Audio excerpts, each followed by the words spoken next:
Olá pessoal, boa noite a todos. Hoje mais uma live bem legal, agora são 8 horas e 7 minutos no meu relógio. A gente está um pouquinho atrasado, mas tudo bem. O doutor Joaquim já está chegando, ele me pediu para esperá-lo, está terminando uma consulta e é isso. A gente vai conversar com ele hoje o que a gente já conversou, acho que um mês atrás, que é como não engordar na pandemia. Essa live que a gente fez foi bem legal, infelizmente eu não consegui salvá-la, então ficou, quem viu, viu, quem não viu, não viu mais, entendeu? Então hoje a gente resolveu repetir a live, porque realmente deu muita repercussão, aí o pessoal veio ver, foi bem legal. Eu, por exemplo, eu não engordei na pandemia, mas olha, acho que é um milagre também.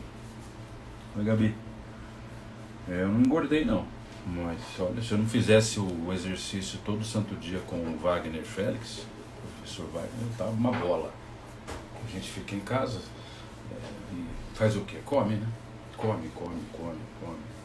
Ô Thales, você veio ver a live, né, Thales? Você precisa ver a live, viu, Thales? Você também é excelente, meu velho. Fica aí, não vai embora, não vem fazer média e some. Pelo menos espera o doutor chegar, tal, né? Esse menino que tá entrando aí chama-se Thales. Esse menino, olha, pode falar a idade que você tem? Não, né? Deixa pra lá. Mas é um gênio, ele é um gênio. O moleque é um gênio. É mala, é meio chato, mas me chama de vô, quase meti a mão em você aquele dia no elevador, rapaz. Me chamou de vovô no elevador da Assembleia. O pessoal olhou pra mim e falou, porra, que liberdade que o rapaz tem. Ai. Você ri, né? Fica aí, ó. Eu acho que vai ser legal pra você também. O Thales tem 17 anos. Vou é o cacete, rapaz. Vou aí pegar o 100. O Thales tem 17 anos. Acho que você já fez 18, Thales? Você ainda tá com 17? Sério, sem brincadeira. Você já tá com 17 ainda, né? Agora vocês pensem no rapaz que tem 17 anos e que é extremamente inteligente. Absurdo. É absurdo que esse rapaz é inteligente. Não, tô tá com 17 ainda. Eu nunca vi um moleque da idade dele com o cérebro que esse moleque tem. É impressionante. Tá aí um gênio, viu? É um gênio. Ele conversa politicamente com qualquer um. Com qualquer um. E mata pau. O nego pensa que ele tem 30 anos. É impressionante. Muito legal isso, viu, cara? Vou fazer uma live com você qualquer hora para falar dos gênios de 17 anos. Eu dizia, viu, a minha esposa, meu amor, entrou agora,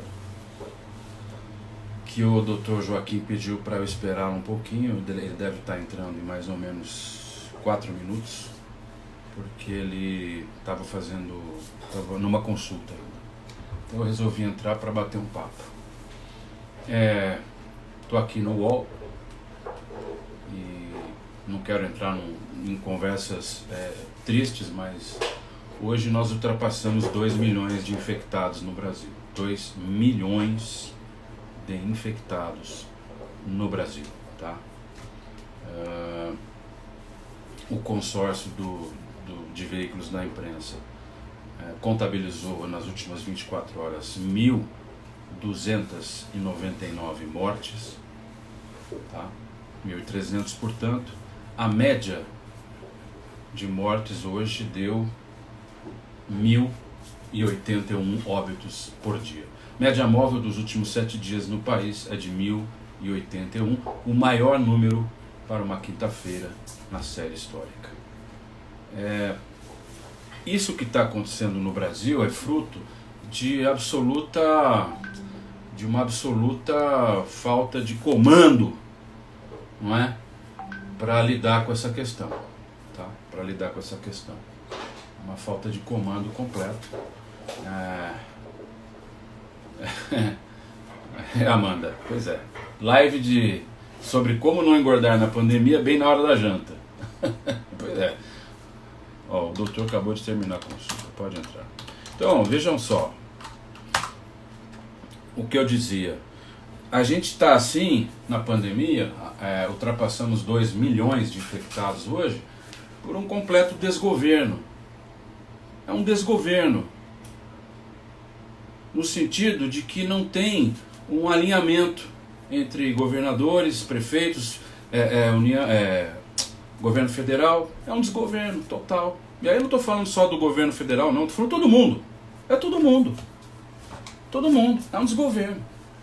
Não é? E aí vai piorar, não vai melhorar não. Vai piorar. Eu estou levando bronca da minha chefe aqui. Olha a boca, caralho. Caralho, não pode.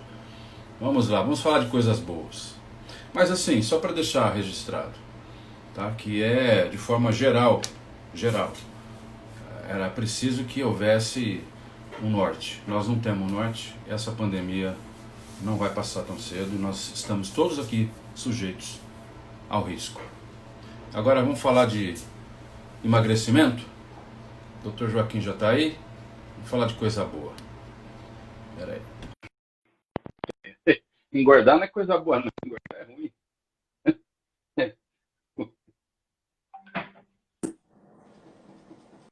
Cheguei! Não é ruim?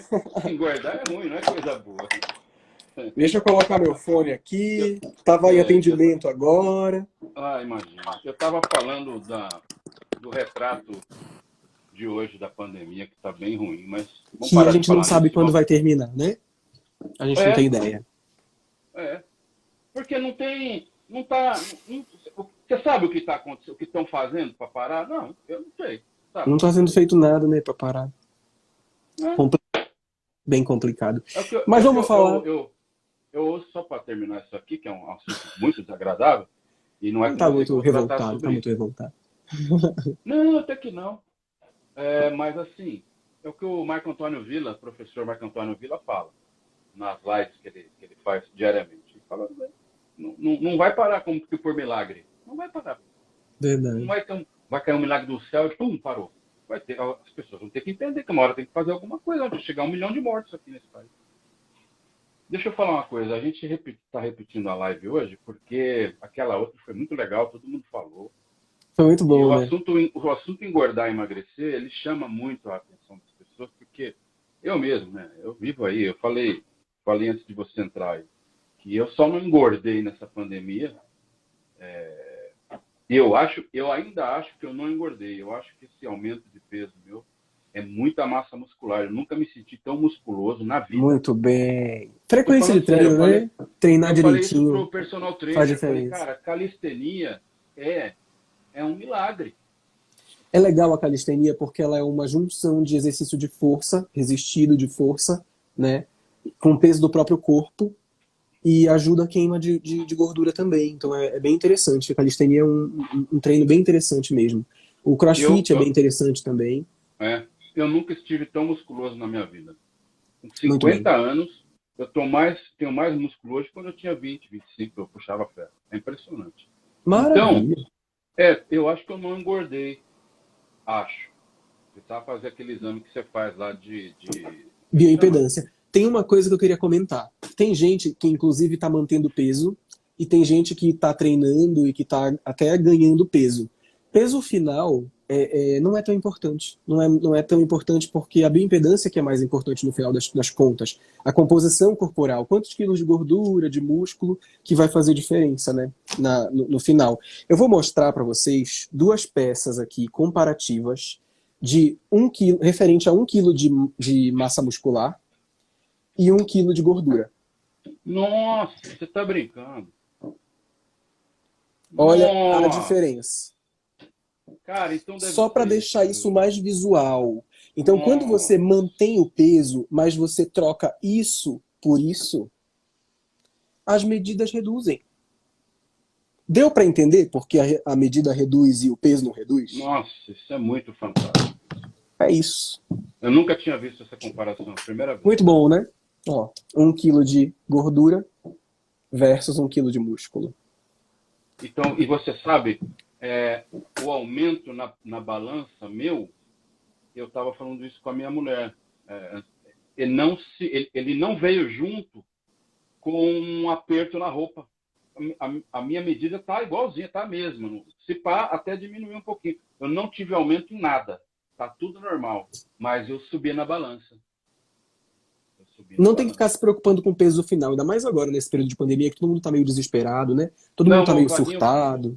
o meu personal, o Wagner, aliás, ele está aí, ó, ele acabou de comentar, sensacional. Esse cara aí, ele que me apresentou a calistenia, o Wagner, ele Bacana. é um cara sensacional, é um baita de um instrutor, sei lá como é que chama esses caras aí, personal tudo, ele é personal tudo, o cara é bom. E ele nos apresentou a calistenia na pandemia. Eu fazia jiu-jitsu com ele, né? Faço ainda. Mas aí não dá mais para fazer e vamos na calistenia todo dia, segunda a sábado. Claro que eu não consigo fazer todo dia. É frequência, né? A gente tem que tentar. Eu vou terminar aqui e vou fazer, inclusive. E aí é o seguinte, a gente, naquela live, falou sobre como não engordar. Eu queria que a gente retomasse um pouco isso, mas, por exemplo, a gente já está entrando no 4º mês de quarentena. E quem já engordou? E agora? Né? Acho que era legal o Tempete falar as duas coisas. Você não acha? Quem já engordou tem que tomar uma atitude, né? Depende muito de como que está o nível de obesidade, né? E falando de obesidade, o que é obesidade? Acúmulo de gordura corporal, quando essa gordura corporal começa a atrapalhar outros órgãos. Critério de tratamento para obesidade é 27 de IMC, que é a conta de peso dividido pela altura ao quadrado. Se esse valor deu 27 e a pessoa tem algum problema psicológico por conta do aumento do peso, já é uma comorbidade. Se a pessoa tem uma apneia do sono, uma dificuldade para respirar à noite, já é uma comorbidade. Então, já justifica tratamento medicamentoso para redução de peso. 27 de IMC mais comorbidade ou 30 de IMC, que é definição de obesidade. Grau 1 de obesidade é peso dividido pela altura ao quadrado igual ou superior a 30, grau 2 a partir de 35 e grau 3 a partir de 40. Eu fui obeso grau 3, quando eu estava com 23 anos. Faltando 2 anos para formar, eu já estava com pressão alta, 2 remédios para pressão, 1 remédio para diabetes já. E precisei mudar estilo de vida. O que emagrece é restrição calórica e mudança de estilo de vida. A mudança de estilo de vida ela engloba restrição calórica em quantidade de calorias ingeridas no dia e aumento de gasto energético.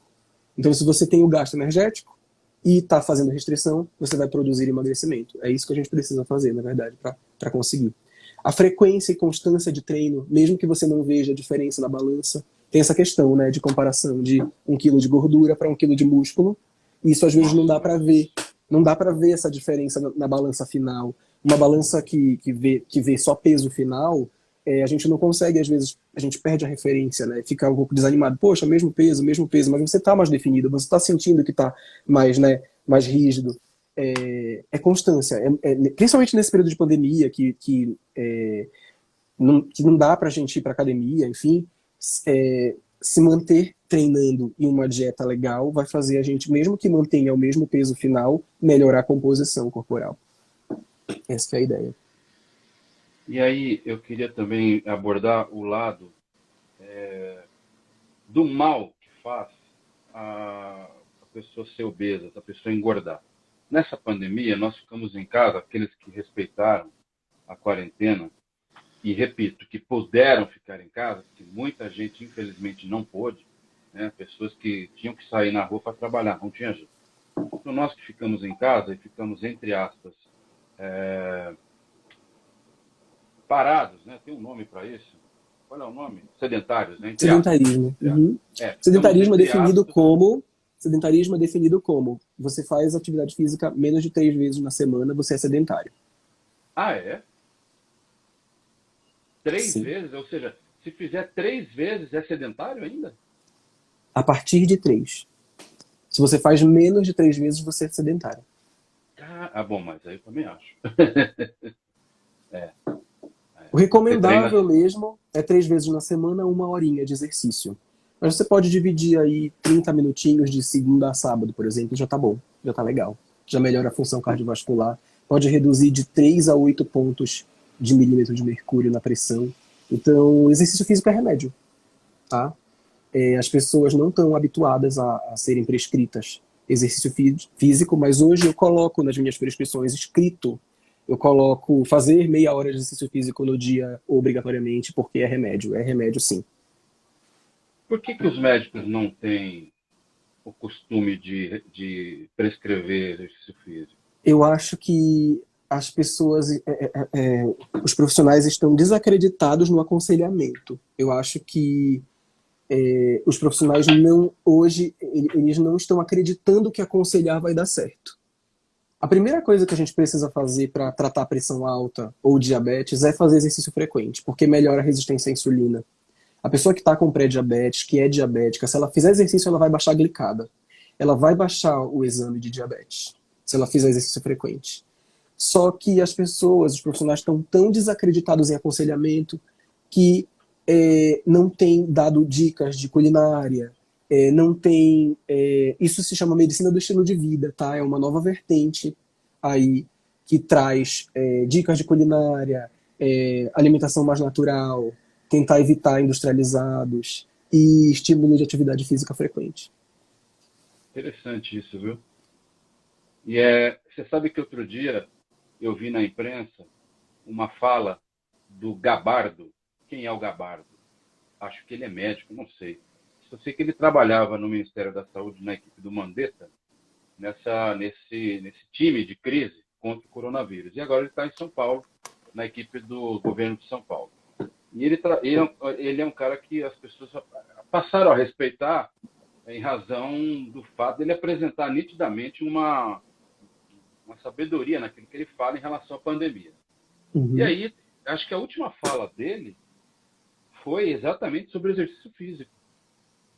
Que ele falou assim, olha, ele chegou ao ponto de falar o que eu considerei, entre aspas, um exagero, mas ele tem razão, talvez, você é médico, pode agora desdizê-lo ou não. Ele falou assim, o exercício físico, ele é absolutamente importante. Então ele estava falando sobre as pessoas se precaverem para o caso de pegarem o corona. Qual será qual será o estado de saúde delas ao pegar esse vírus? Então ele falava, o exercício físico é talvez mais importante até do que a pessoa parar de fumar nessa pandemia. Exercício físico todo dia, dando essa tremenda chacoalhada nas pessoas que estavam lá, porque ele falava na coletiva lá, que acontece todo dia no Palácio dos Bandeirantes, e agora você está reiterando uma coisa, quer dizer, o exercício físico ele não é apenas para esvaziar a mente, para te deixar calmo, para Serve liberar para isso endorfina. também, né? Não, sim, mas ele é muito mais que isso, né? Com certeza, melhora a capacidade respiratória, exercício físico melhora a função cardiovascular. É muito importante, é imprescindível.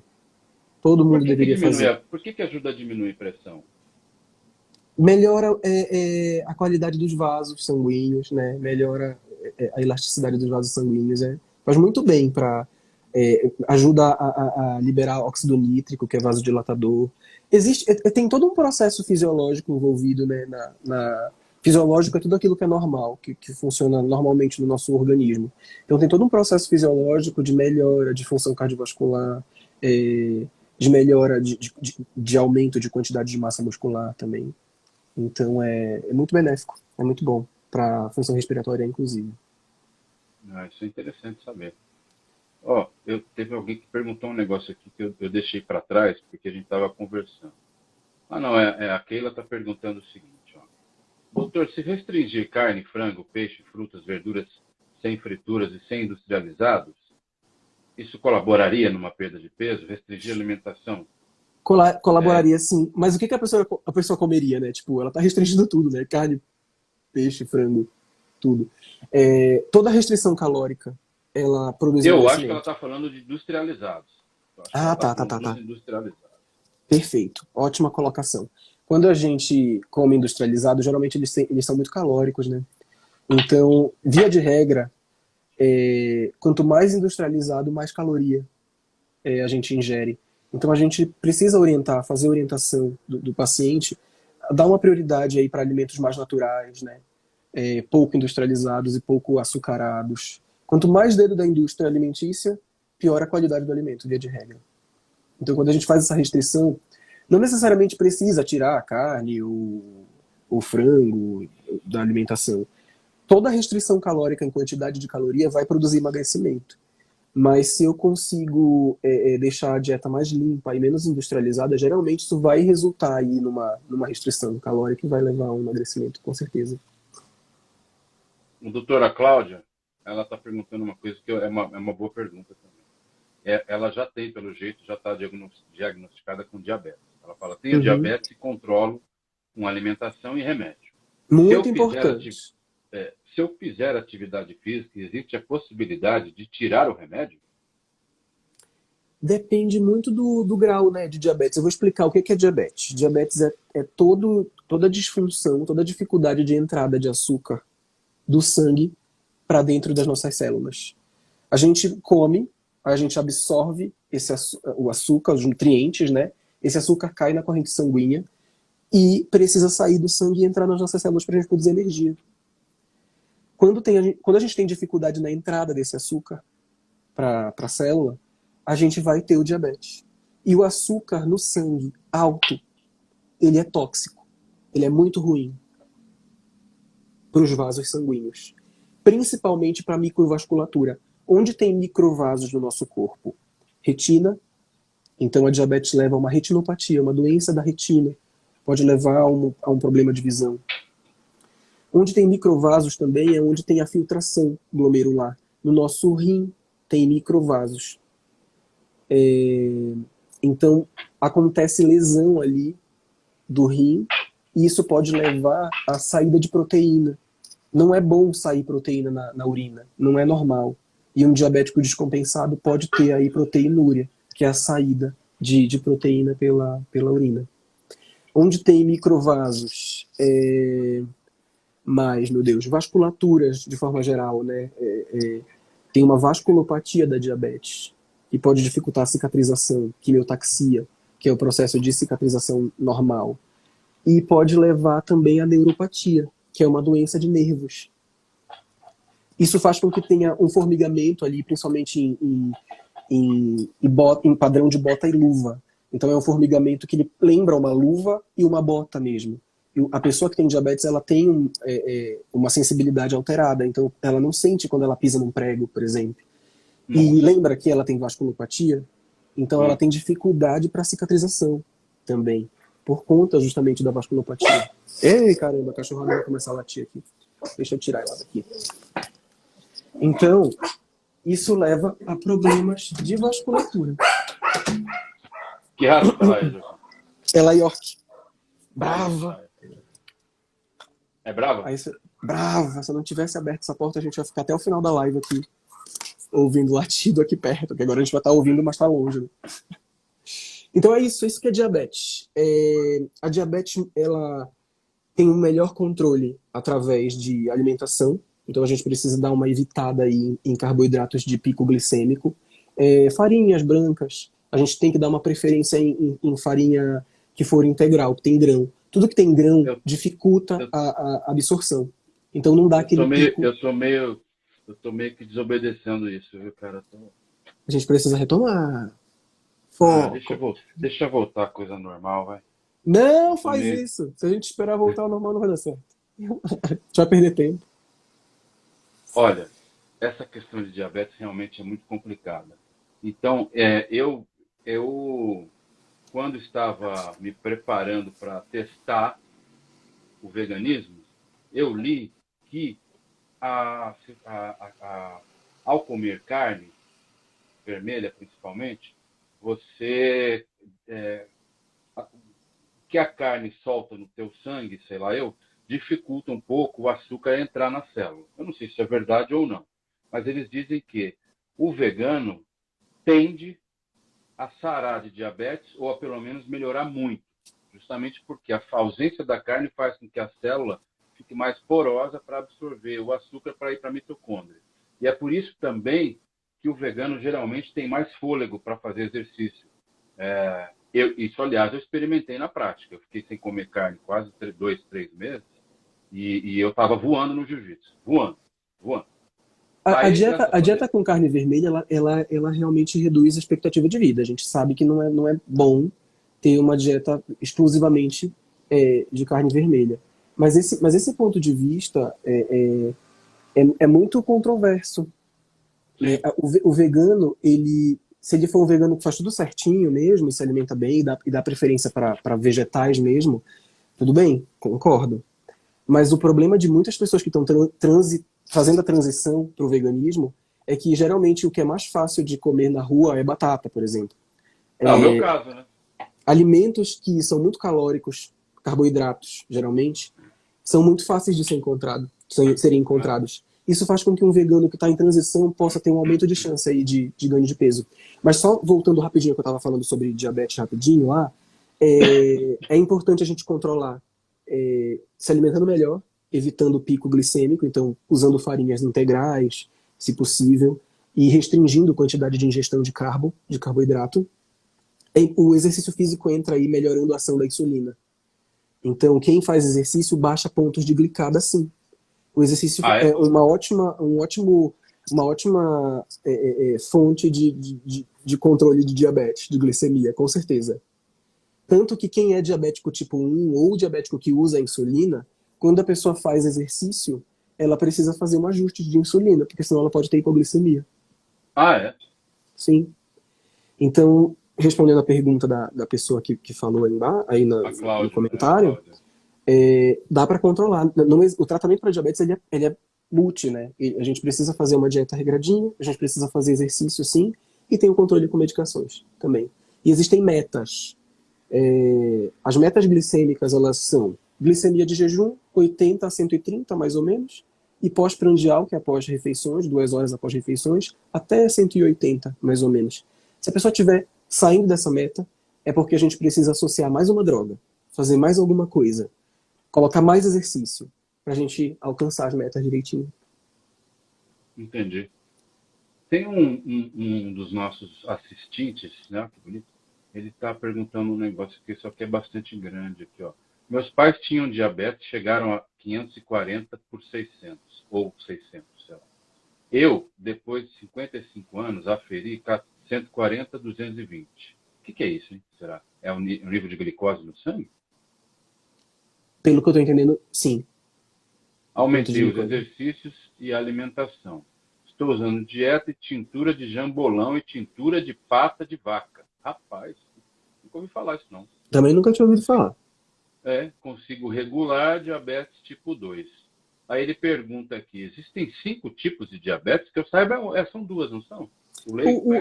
Existem várias classificações, tem algumas mais recentes sim, tá? Mas a mais difundida que a gente sabe é o diabetes tipo 1 e o diabetes tipo 2.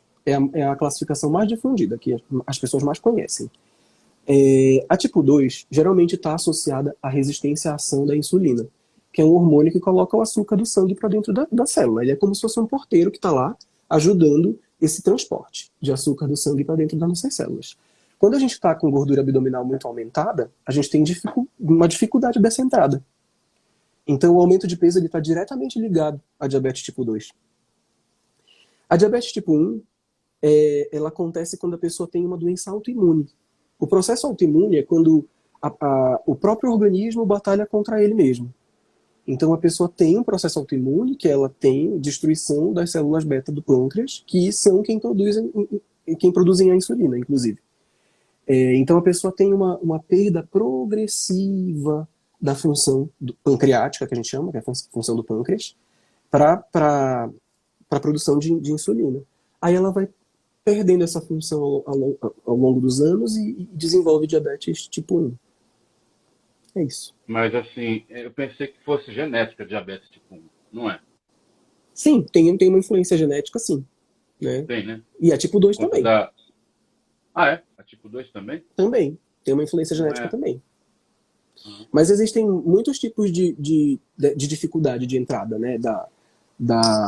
Do açúcar do sangue para dentro das células. Existe o diabetes tipo MOD. Existem vários tipos, na verdade, de diabetes. Mas para simplificar, a gente faz essa divisão assim mais fácil de entender como tipo 1 e tipo 2. Mas não existe só esses tipos, tá, pessoal?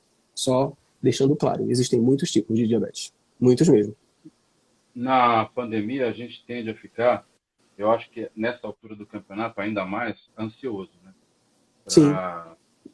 Primeiro porque você fica preocupado, como eu disse no começo da live, você não estava ainda, com o aumento, o incremento diário de mortes no Brasil. Você fica ansioso, eu acho normal até você falar, será que eu... não para, não termina, não tem prazo para terminar, o negócio só cresce. Será que eu vou entrar nessa lista? Então eu já fico nervoso. Isso cria uma ansiedade, assim, né? Assim, né? tenho tido alguns pacientes que têm me procurado e falando que tiveram crise de ansiedade porque ficam pensando, se eu ficar doente, não vai ter vaga. Então a pessoa fica pensando numa coisa assim no futuro, né? Isso cria uma expectativa, isso cria uma ansiedade, assim. Que mais? O fato de você estar em casa, quer dizer, você não pode fazer nada, você tem que ficar em casa e, enfim, não tem jeito. Você vai no supermercado, vai sempre intenso. Eu fui no supermercado agora, antes da live, eu botei a máscara e o shield. Quer dizer, parecia um médico na UTI, na cirurgia. É o medo, né? Você vai lá... Então, assim, a gente está, francamente, sendo alvo de uma ansiedade muito grande em razão da nossa realidade. Isso, para a maioria das pessoas, faz comer mais. Porque, engraçado, para mim, me trava. Eu não consigo comer quando estou ansioso desse jeito, nervoso. Isso é muito variável, né? Tem gente que realmente come mais quando está mais ansiosa e tem gente que não come, que perde peso. Na nossa primeira live a gente falou sobre como não engordar na quarentena, né? E eu comentei que isso é um desafio. Na verdade, quem não ganhou peso na quarentena é quem realmente geneticamente não tem nenhuma predisposição a isso. Tem gente que geneticamente é magro constitucional. Essa pessoa, se ela passar um nervoso, ela fica horas sem comer. Ela perde 3 quilos de passar um nervoso. E tem gente que é o contrário, tem gente que fica nervosa e vai comer. É verdade isso. O Sandro está falando uma coisa engraçada. Na verdade, o povo já tinha ansiedade antes da pandemia aparecer. Agora só piorou. Piorou mesmo. Só ficou mais intenso. É verdade. É verdade. E aí a Mila está perguntando, existem benefícios comprovados com a prática de jejum intermitente? Boa pergunta dela. É uma boa pergunta. O jejum ele faz bem, né? Na verdade, o que a gente sabe é que o ato de comer gera radical livre, o ato de comer envelhece, né? É real. Quando você come, você coloca uma substância de fora no seu organismo, uma substância que é non-self, que não é sua. Né? Então, comer é altamente antigênico. Comer é inflamatório. Né? É por isso que a gente precisa de parcimônia, a gente precisa de equilíbrio. Comer demais gera mais radical livre, você envelhece mais, quando você está acima do peso, você aparenta estar mais velho mesmo. Né? É real isso. Porque você gera mais radicais livres, você fala a favor de envelhecimento mesmo quando você come. O jejum ele faz bem, de forma geral. Para a perda de peso, tem benefício, sim. O jejum intermitente ele tem um benefício porque a gente faz uma restrição calórica. Quando a gente restringe caloria, você não vai comer. Então você vai emagrecer. Mas não adianta você fazer jejum de 18 horas, aí quebrou o jejum, aí tem uma crise compulsiva, vai lá na geladeira e come tudo. Aí não adiantou de nada ter feito. Para essa pessoa não dá certo. Não é bom fazer. Compulsiva, ela não pode ser evitada, de repente, com medicação, será? Com certeza pode. A gente tem medicações que agem diretamente na questão da compulsão. Existem medicações, por exemplo, para enxaqueca, que tem uma ação em redução de compulsão alimentar. Então, às vezes a pessoa não tem um IMC de 30, por exemplo, que libera sibutramina, ou uma medicação inibidora de apetite que é legal utilizar a partir de 30 de IMC, mas ela tem, sei lá, 27 de IMC, mas ela é enxaquecosa. E ela tem compulsão alimentar também.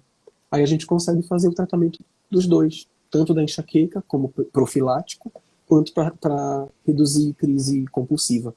Existem medicações para déficit de atenção, que também são usadas para compulsão. Toda a avaliação médica envolve um recordatório alimentar, a pessoa conta como que é um pouquinho da alimentação dela para o profissional, e a gente traduz. É um trabalho realmente de uma transcrição. A gente escuta como é a alimentação da pessoa e tenta passar por uma prescrição que vai ajudar ela. É mais ou menos assim que funciona.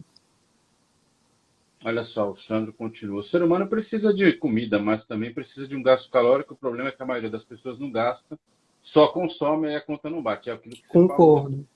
Mas é engraçado o seguinte, ô Joaquim. Você fala isso com uma simplicidade. Quer dizer, no fim das contas, a gente pode ficar aqui 1 hora falando, mas na verdade é o seguinte. Você tem que gastar mais do que você ingere. Acabou, ponto, é isso. Fim. Essa é a conta, na verdade. Mas é tão complexo, né? Ao mesmo tempo que é tão Não, simples, é tão difícil. não tem outro jeito, é isso mesmo. É isso. Estão perguntando aqui como iniciar jejum intermitente com 12 horas, por exemplo. Acho que começar com 12 horas já é bem difícil já, né? Acho que a gente pode começar gradativamente, com poucas horas e ir aumentando.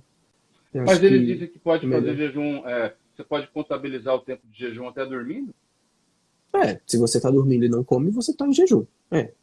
Tem sentido. né? Eu sei lá, nunca fiz.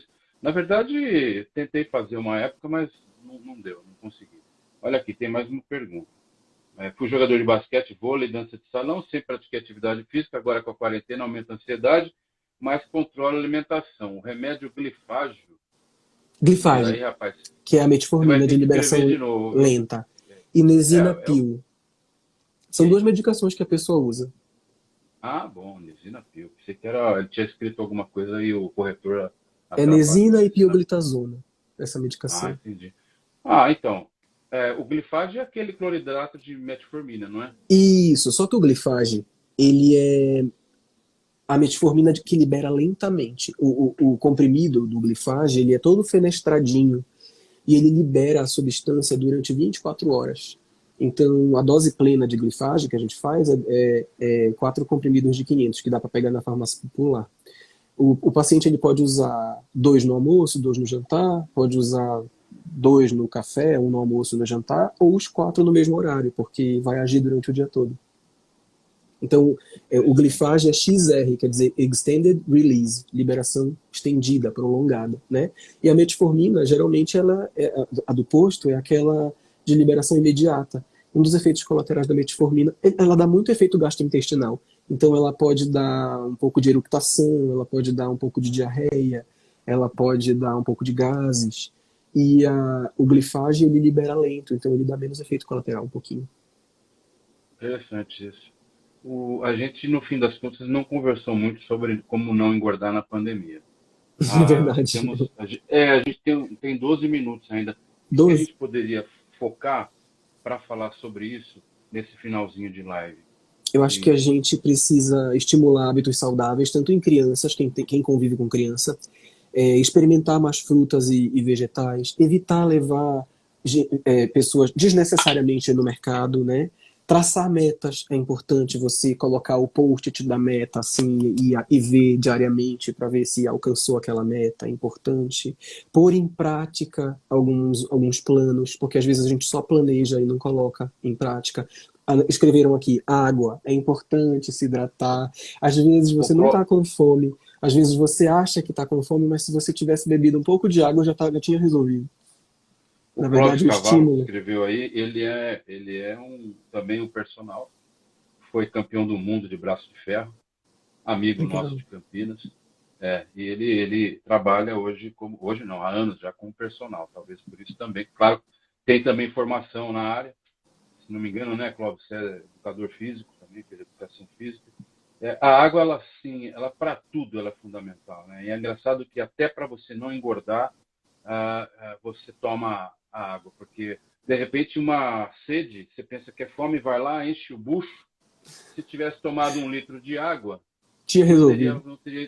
Não é? Não é verdade?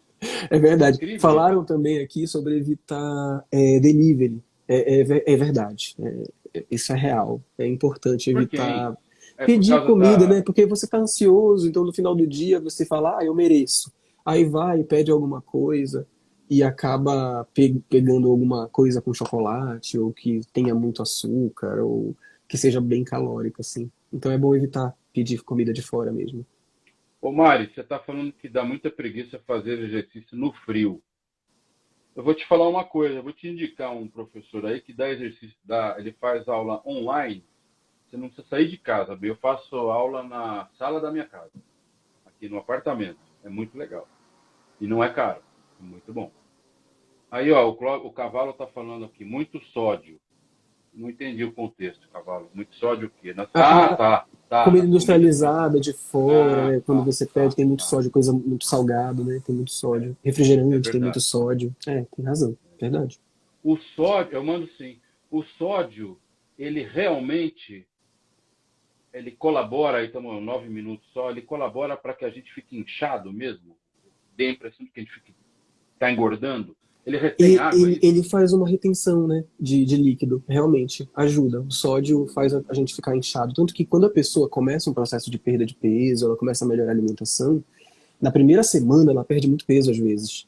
É porque ela já melhorou a dieta. Só de tirar o sódio já elimina líquido. Então, essa perda de peso mais rápida no início do processo, se dá da melhora da alimentação mesmo, né? Evitar industrializados e evitar sódio faz um impacto bem grande. E E aumenta a você pressão falou arterial, como ele falou, é, embaixo agora. você falou da questão da criança, né? É importante isso, né? Me parece que eu, por exemplo, eu não me preocupava em educar minha filha em relação a isso. Ainda bem que ela cresceu gostando de salada, não sei o quê, mas tem muitos pais que realmente não pensam nisso, né? Eu não pensava. É muito complicado. Isso é bem difícil porque isso é bem cultural, né? Na verdade, a pessoa ela não é obesa porque ela quer. Ela tem toda uma questão genética que faz ela ganhar peso com mais facilidade. Tem gente que come a mesma coisa e tem uma pessoa que engorda e uma pessoa que não engorda, né? Começando por aí. E tem a questão de educação mesmo, né? Educação alimentar que os pais dão. Às vezes uma avó gosta de dar alguma coisinha mais calórica para a criança, para agradar. Não é porque é criança que a pessoa precisa comer biscoito, tá? Não é porque é criança que ela precisa comer coisas açucaradas. Então, a educação alimentar ela precisa estar presente na consulta. Inclusive, eu falo isso para meus pacientes que têm filhos. Quando a gente tem um pai obeso, a gente tem aí 50% de chance de obesidade na fase adulta, e dois pais, cerca de 80%. Tem a questão genética e tem o hábito, né? Tem a forma como a criança foi criada, vai fazer com que ela seja um adulto que tenha preferências alimentares por coisas açucaradas, na verdade. Nossa, isso é interessante, essa abordagem, viu? Olha aqui, ó. Laticínio em geral, você acha que contribui para o inchaço abdominal? O que é tal inchaço abdominal, hein? O nego fala, o estômago está dilatado. Isso existe mesmo? Existe, sim. Coisas que fermentam, né? Geralmente derivado de leite, pode dar é, essa distensão abdominal. Tem alguns adultos que têm essa intolerância à lactose. Essas pessoas não têm tanta lactase que faz a quebra da lactose, então ela não vai digerir muito bem os derivados de leite. Isso faz com que essa digestão incompleta retenha líquido e dê uma diarreia osmótica. Então a pessoa pode ter distensão mesmo, ter muitos gases e ter uma diarreia osmótica porque o meio do intestino fica muito concentrado, né? Porque não digere, não faz a digestão direitinho. Então o meio fica concentrado, puxa água. Isso leva a uma diarreia osmótica. Nossa, interessante isso, hein? Quer ver, ó? Expor a uma criança uma alimentação saudável favorece o paladar a uma alimentação. Com Expor certeza. crianças a uma alimentação rica em açúcar facilita com que o paladar sinta afinidade ao doce. Será que tem a ver isso? Completamente a ver, né? A criança ela Ah, é? aprende, ela aprende a ser um adulto que vai estar acima do peso se ela tem essas preferências alimentares com um paladar mais infantil, né? Então às vezes é uma pessoa adulta, só que ela só come coisa que criança gosta. É aquilo que eu Interessante. disse. Não é porque é criança que tem que ter biscoito em casa, não é porque é criança que tem que ter Você é chato, hein? Você vai ser um pai chato, viu? um pouco, eu Você acho. vai, você vai ser um pai chato, rapaz, um pai Eu mala. vou tentar, eu vou tentar. Olha Porque eu já aqui, tenho ó. genética, né? É Eu verdade. tenho Gente, vocês não genética, viram, então. viu? Eu sou testemunha, eu sou paciente do Dr. Joaquim, né? Como você já deve ter reparado, essa intimidade toda. Há um ano, inclusive. Um ano já, né? Já há um ano. Um ano de acompanhamento. O Dr. Joaquim, ele era gordo, hein? Eu era bem gordinho, bem. Bem Era mesmo. gordinho, viu? 41 de É. MC. Eu tava com obesidade E ó, grave, né? quem vê ele hoje é impressionante. E aí é legal porque você entra no consultório do médico e você vê lá um quadro. Eu já falei isso, falo toda vez, acho legal pra caramba. Que coisa que marcou, né? Ele, de um lado, ele gordo, tá magrinho. Você fala, pô, tô no lugar certo. É aqui Muito mesmo que eu bem. vou. E é um processo, gente. É um processo que a gente tem que começar. É isso. E constância, né? É treinar mesmo que o ponteiro da balança não baixe, não mude. Porque provavelmente está tendo alguma mudança de composição corporal ali, que não vai dar para ver numa balança natural, normal. Tinha que ver numa bioimpedância, no caso. Ô, Joaquim, olha o que a Sandra tá falando, rapaz. Ela deve ser psicóloga. Bolacha e vovó é igual à associação da comida a cuidado e afeto. Ela Meu tem Deus, razão, eu acho que eu tenho isso, rapaz. Eu é acho que eu tenho verdade. isso. Os avós, eles tendem Eu a nunca trazer pensei afago, nisso. né? Os avós tendem a trazer afago, afeto, a criança recompensando, né? Com coisas açucaradas. E tem todo um processo neural no nosso cérebro que associa essas comidas a esse tipo de alimentação a uma drogadição mesmo, né? É um efeito bem parecido. Nossa, tem bastante pergunta aqui. Galera, vocês fazem a pergunta no final da live, é para me Tá matar, né? acabando já. A gente tem só 5 minutos. Olha só, o Cavalo colocou aqui alguns termos que eu nunca ouvi. Metabolismos diferentes.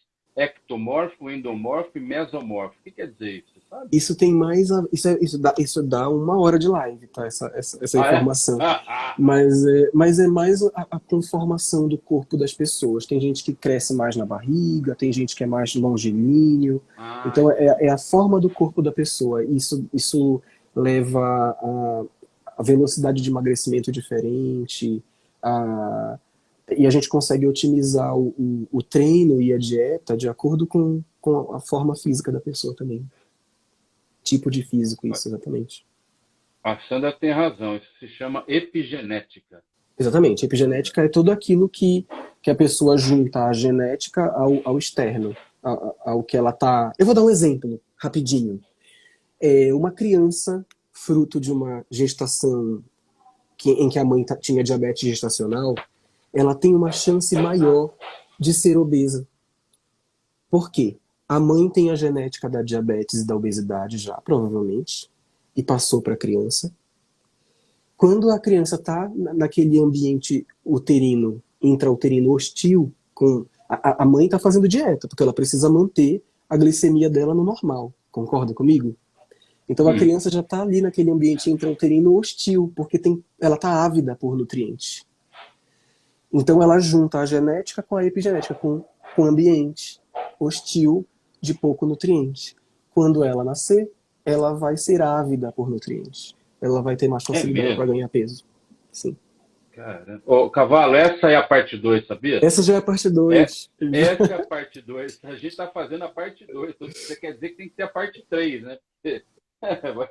É legal isso, né? O doutor Joaquim realmente é fera. Obrigado. Bom, a gente tem aí, ó. Nós temos aí, para falar bem a verdade, 11 minutos. Mas eu descarto 5, então, na verdade, temos 6 minutos agora. Eu acho que dá para falar mais um pouquinho, que se estivéssemos num ritmo frenético, eu já encerraria, porque daí eu tenho medo de não dar tempo, o Instagram derruba a gente com 1 hora. Como a coisa está tranquila, assim, em termos de perguntas, eu estou vendo que não está muito aí, é muito assunto para uma live, é mesmo.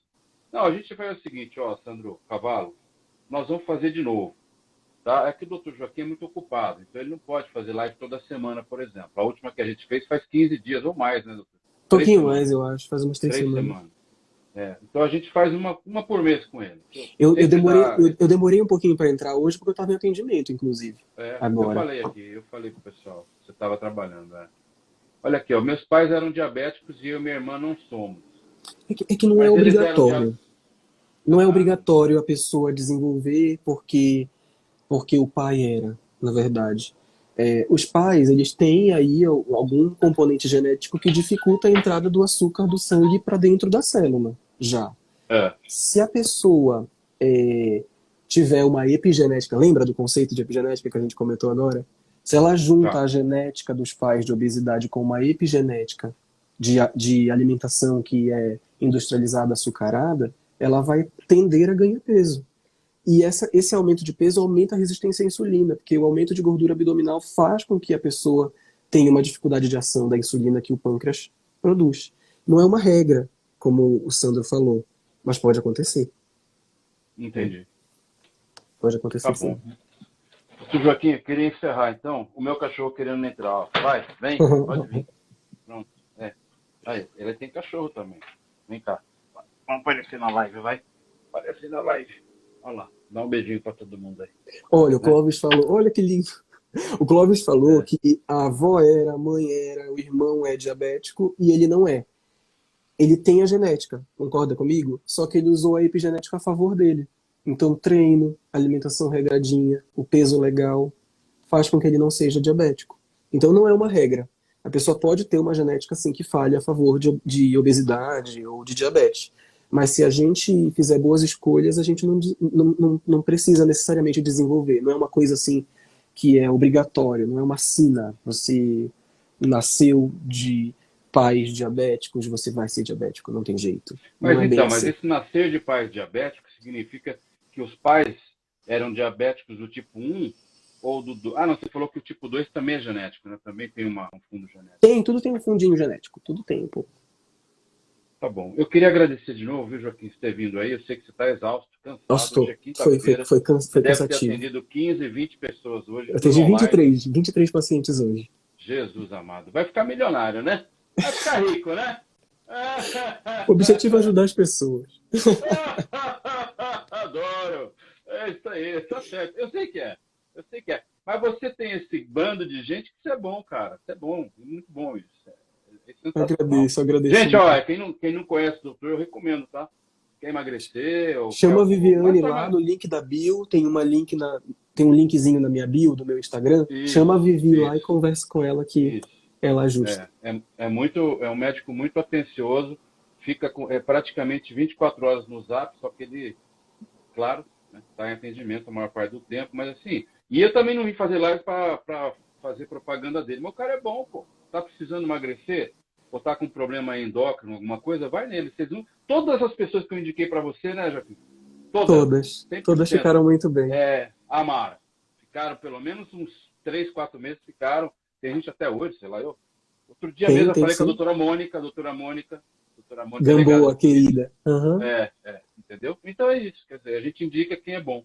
Eu agradeço você ter vindo aqui. O pessoal que quiser acompanhar nossas lives, que a gente vai fazer mais uma com o Dr. Joaquim, provavelmente agora em agosto, né? Daqui a um mês. Vocês me acompanhem no Instagram.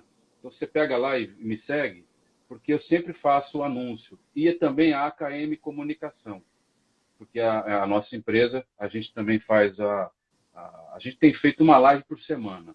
Antes estava um ritmo frenético, agora a gente parou porque a gente acha que não é a quantidade que importa, é a qualidade. Então a gente está procurando fazer uma por semana, né? Uma por semana agora, e para fazer bem legal. Para quem quiser, viu, a indicação do Wagner, que é o personal trainer, dá um oi para mim, porque eu não me lembro do nome da menina que pediu, mas assim, não vai se arrepender. É outro cara que quem eu indico não sai mais também, porque ele é sensacional. Então é legal isso. A gente passa, eu como jornalista, eles chamam o jornalista de formador de opinião. Por quê? Porque a gente não indica bosta. Desculpa o palavrão, é isso mesmo. Aliás, nem é palavrão mais bosta, né? Parece na novela da Globo, né? Bosta toda hora. A gente só indica gente boa. Então, por quê? Eu sou jornalista, eu tenho responsabilidade sobre a minha indicação. Eu não posso indicar porcaria, vocês vão falar, isso, jornalista é meia boca. Não. Então tá, obrigado, viu? Falo demais, né? Jornalista fala muito. A gente vai ajustando aí para ver a agenda, para a gente conversar mais. Esse assunto é muito bom, né? Rende muito tempo. A gente podia ficar aqui eternidade falando, que ia ter assunto. Não, mas você está cansado. Está na cara que está cansado. Eu tenho que fazer meu exercício agora. Obrigado, viu? Nesse exato momento, eu vou fazer meu exercício. Vou fazer 1 hora de musculação agora. Vamos lá. Vai, um abraço. Obrigado. Abraço, pessoal. Tchau, tchau. Muito obrigado por terem vindo. Valeu.